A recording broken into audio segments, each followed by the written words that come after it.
You are watching Sky News. These are live pictures from Auckland. New Zealand, of course, the first place to see in New Year. A huge fireworks display there, I'm told, around 3,000 fireworks. This is about 5 minutes display it's going to last for. Sarah Hatwigeri is here, and of course the first New Year celebrations. Indeed, Auckland kicking off celebrations in style. We're looking at the Sky Tower, the iconic building in Auckland. It's 20 years old this year, and 3,000 fireworks are going to be set off from this tower, as you can see at the moment. And in addition to that, you can see at the moment there is a laser display that is taking place. Now, preparations for this began 6 months ago, and we're expecting thousands of people to be in Auckland to watch this display. Of course, the first of spectacular displays across 24 different time zones today that we're going to see, ready to ring in at 2018. Excited crowds already gathering in many major cities across the world. 1.6 million expected in Sydney, which we're expecting in 2 hours' time, of course. 1 o'clock our time. Indeed. 1.6 million people are going to be there for their rainbow-themed fireworks. Spectacular. But Auckland starting off 2018 in real style here.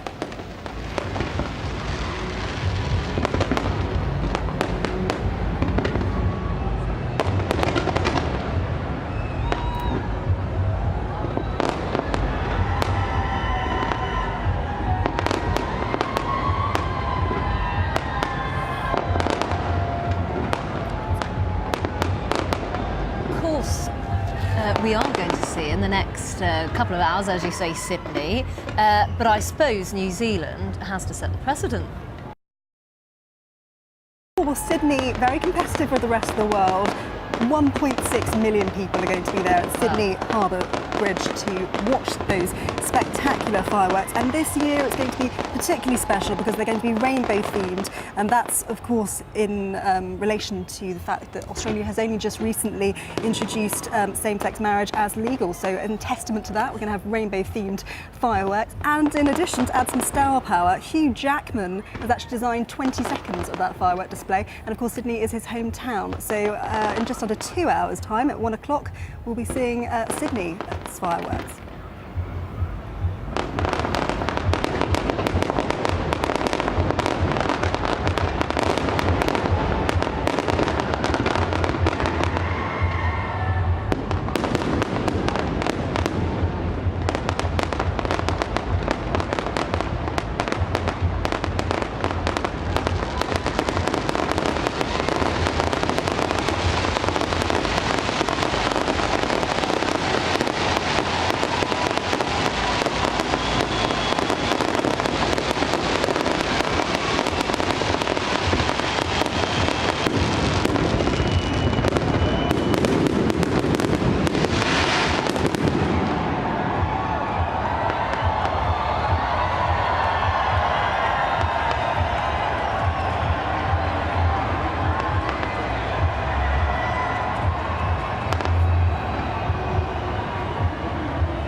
Well, that was a pretty impressive display there in Auckland, and of course, as we've been saying, Sydney next up. That's 1 o'clock our time, and of course you can watch the full coverage of New Year celebrations tonight on Sky News. We'll be live in London and Edinburgh, and throughout the day, as I've been saying, we will bring you the festivities from all around the world.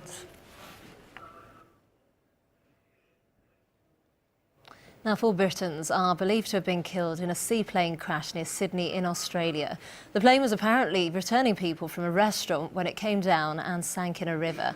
The Sky's Lorna Shattuck is here with the latest for us, and there is picture emerging every few minutes. That's right. Now, we still don't know exactly what caused this crash, but we can show you some pictures that we've just got in from Australia, some user-generated content, effectively. It seems to have been taken from a boat or a jet ski on the river, and it's believed to be, although we don't know for certain, the plane that did eventually come down in the river.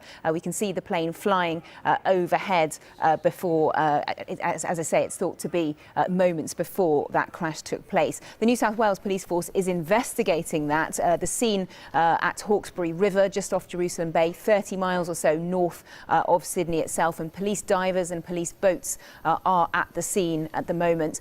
Police say there were 6 people on board that seaplane, 5 passengers and 1 pilot, and the plane itself was operated by a company called Sydney Seaplanes, quite a major tourism company in the city that's been going for decades. And they say that the plane was returning from a visit to a waterside restaurant as part of a sort of wine and dine package ahead, of course, of those New Year's Eve fireworks celebrations on Sydney Harbour, which of course are known the world over. And we've got a few more details from the Acting Superintendent of New South Wales Police, Michael Gorman. Let's take a listen to what he had to say. For reasons that are not known at this stage, the plane has hit the water and it is subsequently sunk. It is sitting in approximately 13 metres of water. At the time of the collision, the plane had a pilot and 5 passengers on board.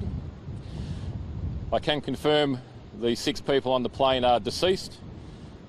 Police are in the process of recovering the bodies from the plane. We currently have 3 bodies here at Appletree Wharf and in the process of recovering the bodies of the other 3 people. I do not have details or cannot confirm the identity or ages of the people who are on the plane.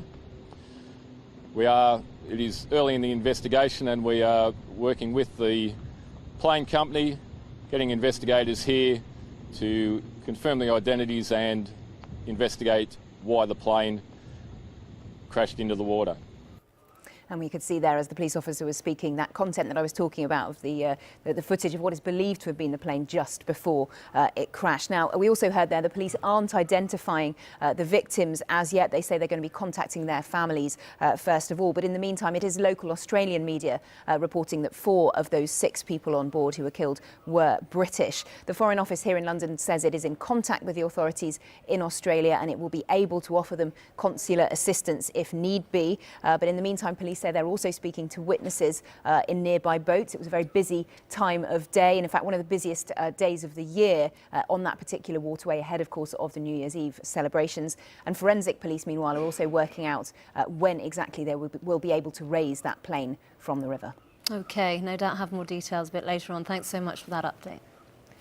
Now, Theresa May is calling for a year of renewed confidence and pride in Britain in her New Year message, saying her government's making progress on Brexit and creating a stronger and fairer society. Meanwhile, Labour leader Jeremy Corbyn used his message to highlight Tory weakness and division. And while the Prime Minister admitted 2017 had been a tough year, she says she's ready to tackle the difficult issues head on. The real test is not whether challenges come, society for everyone. Our political correspondent Tamara Cohen is in Westminster for us, and I suppose a defiant Theresa May there, but acknowledging that it has been a pretty tough year. Yes, she didn't elaborate on those challenges, but we all know it's been a very difficult one for her party. It's unlikely we will have another election if the Conservatives have anything to do with it. OK, thanks so much. Now 2 people have been killed as anti-government demonstrations across Iran turn increasingly violent. The protests, which began 3 days ago, are the biggest demonstrations in the country in almost a decade. Well, they began on Thursday when hundreds of people took to the streets in Mashhad, Iran's second largest city, to protest about rising prices. They then spread to Tehran and other cities on Friday, with police using water cannons in some cases to disperse the crowds. Well, yesterday, tens of thousands of government supporters marched in cities across Iran in a show of support for the regime. Our senior correspondent Ian Woods joins me now, and there seems to be this increasing violence. Well, the deaths are the most significant moment so far, and they are being acknowledged by the authorities there, although they are denying responsibility, saying that shots were not fired by the authorities, by the police or by the security forces. These were scenes in Tehran yesterday, but social media have also shown pictures of a protester apparently being carried away from the scene of this incident in Darude on Saturday night. Now, the governor has acknowledged that the 2 people died in this and expressed a form of regret for it, but blamed what he called groups and foreign agents, enemies of the revolution, he called them. Now, it's a useful way of passing the blame, but people will still be concerned that people have lost their lives in this. It does seem that despite despite a lot of stern words from both the Interior Ministry and also members of the Revolutionary Guard that protests like these will not be tolerated, people are still taking to the streets. And the reason they're doing that, it seems, is because of anger over economic issues, which are then becoming more political. And while it seems the authorities will tolerate and even understand some of the anger over economic issues, and even some members of the government have expressed some sympathy that people should complain about rising unemployment and rising prices, what they will not tolerate is if it spills over into calls for the regime to go, because that will be a threat to the Islamic Revolution and that will not be tolerated. But in terms of clamping down on it, well, how do you clamp down on a series of spontaneous protests which are breaking out all over the country? It's not like there is a national leadership which appears to be instigating these protests, so very difficult for the authorities to control it. They want them to stop, but they don't want to crack down so hard that it provokes more protests. OK, Ian, thank you. Now, an innocent man has been shot and killed on his doorstep by police in Kansas after a hoax sparked by an online gaming route went wrong. A man was arrested 1,300 miles away over the suspected swatting case, which is when a prank caller sends armed police to someone else's address by reporting a fake emergency. David Bowden has this report. Wichita police surrounded Andrew Finch's house, believing him to be a hostage-taking killer. Worked. David Bowden, Sky News in the United States. The man's been arrested on suspicion of murder following the death of a woman in Stowmarket in Suffolk. The woman, believed to be in her 60s, was found unresponsive at her house in the town last night. Paramedics attended, but the woman was declared dead at the scene. The government is using artificial intelligence in a bid to tackle large-scale benefit fraud. The system, which is being trialled across the country, uses algorithms to detect organised abuse of the welfare system by criminal gangs. 5,000 people were prosecuted for benefit fraud last year.